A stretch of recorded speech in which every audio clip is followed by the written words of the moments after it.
Good day, students! Welcome to our Grade 8 English class. I am Ma'am Jonah, your teacher for today. In our previous discussion, we tackled about parallelism in word and phrase structure. Can you still remember the words that we used to connect with the word parallelism? How do you understand parallelism based in our last discussion? Great! Parallelism is the placement of equal ideas in words, phrases, clauses of similar types. Parallel grammatical structures can be two or more words of the same part of speech. Good thing that you can still remember the definition of parallelism, because today we are going to discuss parallelism in class structure. Are you ready? Come on, let's learn together.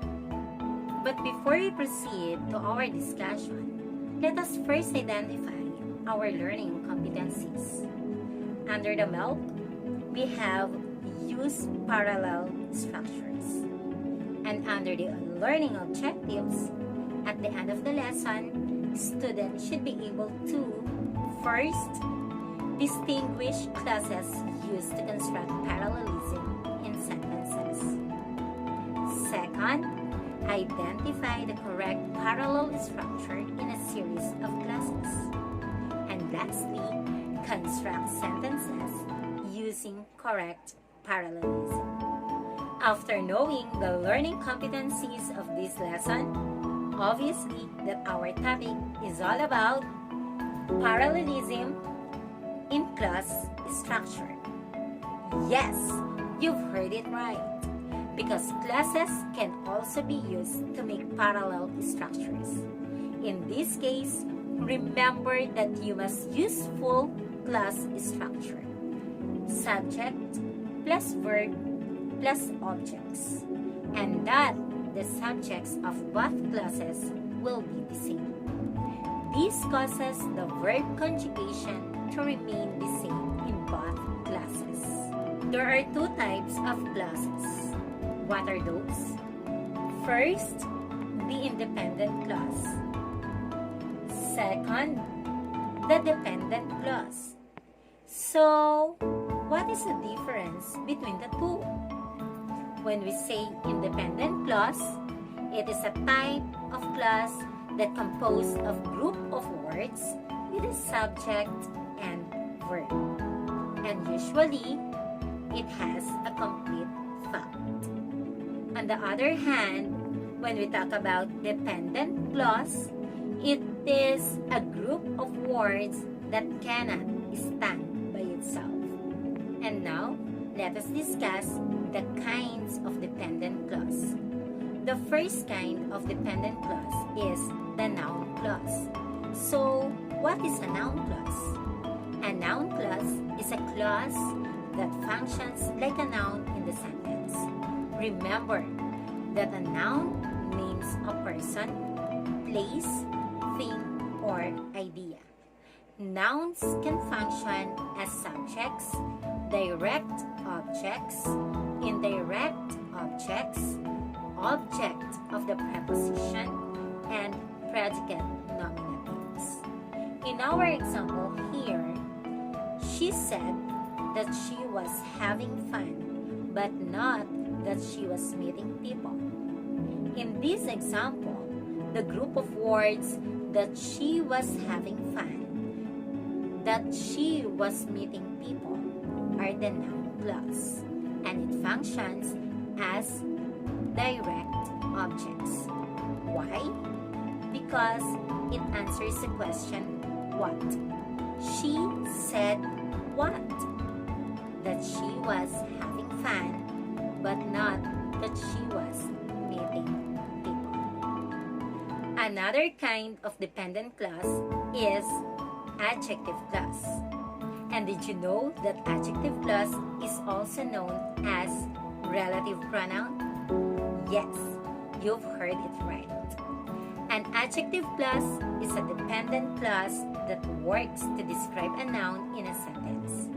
It functions as an adjective, even though it is made up of a group of words instead of just one word. In the case of an adjective clause, all the words work together to modify the noun or pronoun. The structure of adjective clause can be relative pronoun plus subject plus verb. What are those relative pronouns? Example of relative pronouns are who, that, which, whom, and whose. Another structure for adjective clause is relative pronoun plus the verb. So we have here an example. She is a woman who is intelligent and at the same time who seems distracted. Our adjective clause in this statement, who is intelligent, who seems distracted. If you have noticed, we follow the structure under adjective clause, wherein we place a relative pronoun, who, plus the verb. In the first adjective clause, we have who is intelligent. So we use relative pronoun who plus the verb is. And the other one, we use who as our relative pronoun together with the word seems, which is our verb. Mom, but how about the word intelligent and distracted? The word intelligent in the first adjective clause, it gives additional information or it gives an information about our noun woman. Same with the word distracted. And the last kind of dependent clause that we are going to discuss today is all about adverbial clause. So, what is an adverbial clause? An adverb clause is a group of words that function as an adverb in a sentence. The clause can modify or describe verbs, adverbs, and adjectives. In general, adverb clauses add information that elaborates on when, that is an adverbs of time, where, and adverbs of place, why, adverbs of reason, how, adverbs of manner, and the action in the sentence takes place. Our example here stated that as he didn't understand and because he refused to try, they let him go. Our adverbial clauses in this example are the following. As he didn't understand, because he refused to try. That falls under adverbs of reason because it answers the question why. Why they let him go?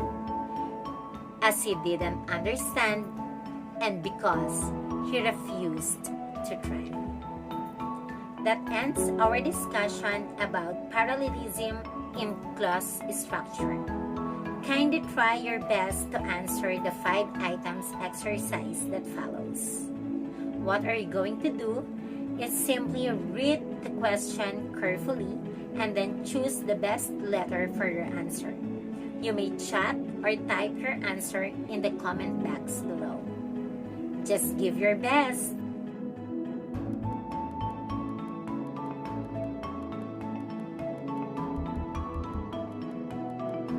Oops, time's up.